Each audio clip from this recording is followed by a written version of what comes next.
Good morning student. हम लोग पढ़ रहे थे क्लास 9 के अध्याय 14 जिसका नाम है प्राकृतिक संपदा।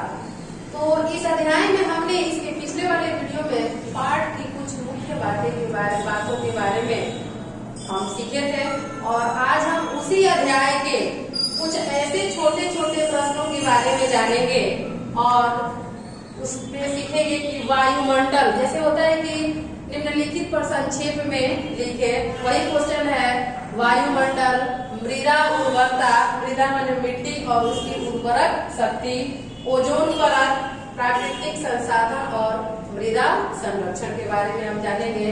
तो आइए हम शुरुआत करते हैं वायुमंडल से कि वायुमंडल किसे कहते हैं। वायुमंडल संक्षेप में लिखना है हमको वायुमंडल के बारे में। तो हम लिखेंगे कि वायु जो पृथ्वी को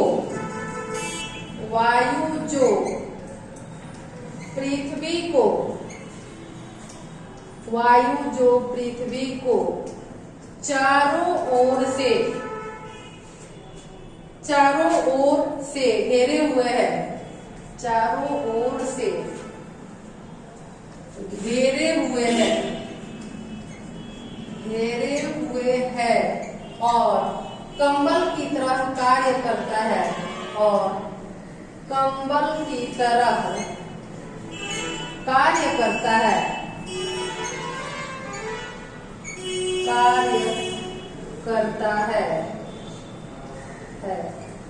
उसे वायुमंडल कहते हैं।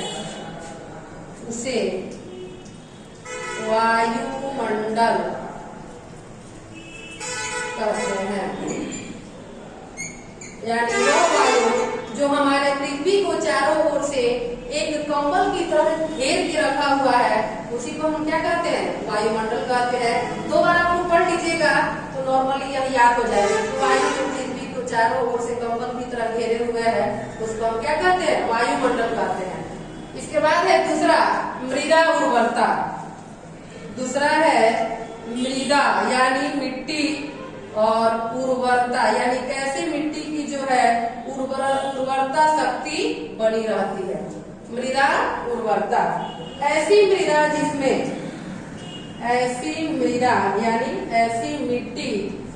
जिसमें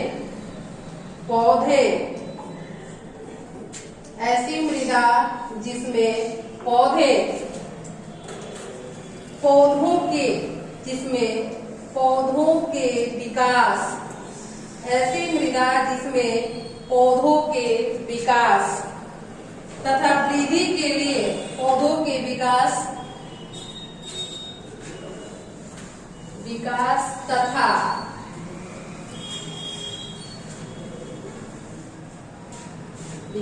तथा वृद्धि के लिए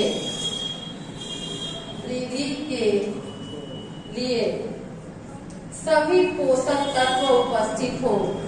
सभी पोषक तत्व उपस्थित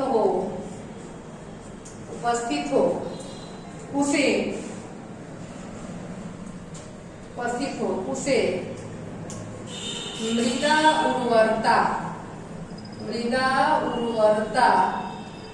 कहते हैं। मृदा उर्वरता कहते हैं यानी ऐसी मिट्टी जिसमें पौधों के विकास तथा वृद्धि के लिए सभी पोषक तत्व उपस्थित हो, उसे क्या कहेंगे? मृदा उर्वरता कहेंगे। आइए देखते हैं 3 नंबर ओजोन परत के बारे में जानेंगे। ओजोन परत क्या है और यह सूर्य के पराबैंगनी किरणों से कैसे हमारी सुरक्षा करता है।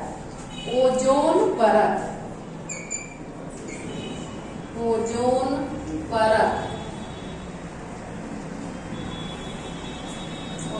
के बारे में जानेंगे हम। पृथ्वी के चारों तरफ लगभग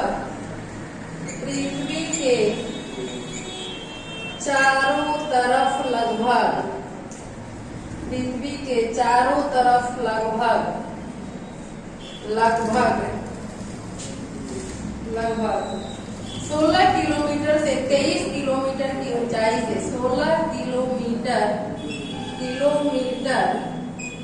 से 23 किलोमीटर 23 किलोमीटर 23 किलोमीटर की ऊंचाई पर 23 किलोमीटर की ऊंचाई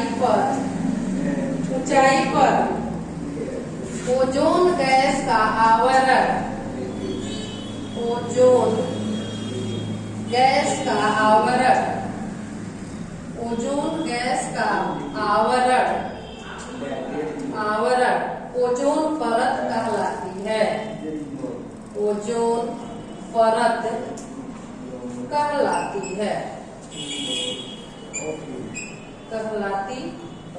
देखिए पृथ्वी के चारों तरफ लगभग 16 किलोमीटर से 23 किलोमीटर की ऊंचाई पर ओजोन का आवरण ओजोन परत कहलाती है।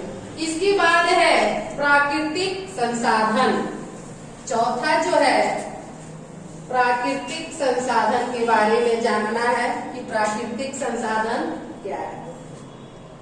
लिख देते हैं फिर एक बार प्राकृतिक संसाधन। ऐसे तो यहाँ प्रश्न में लिखे थे, फिर भी लिख देते हैं प्राकृतिक संसाधन।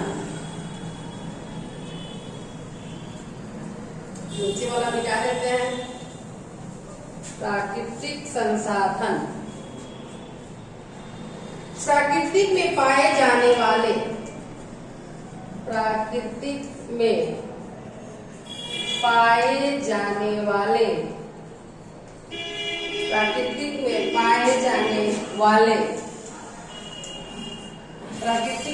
जाने वाले मनुष्य उपयोगी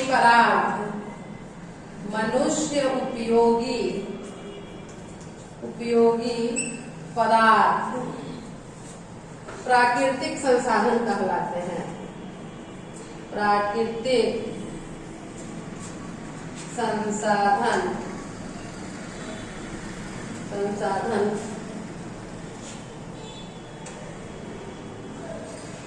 कहलाते हैं।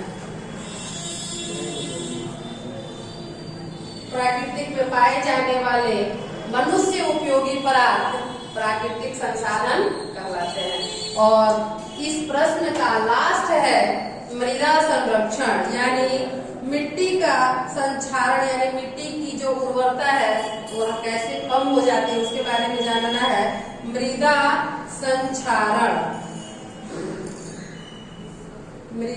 संक्षारण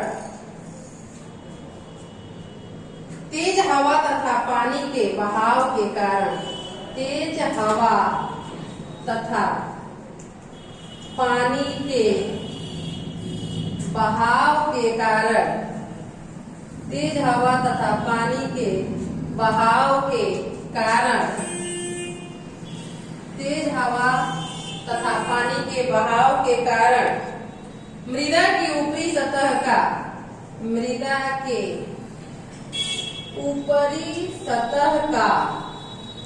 ऊपरी सतह का समाप्त हो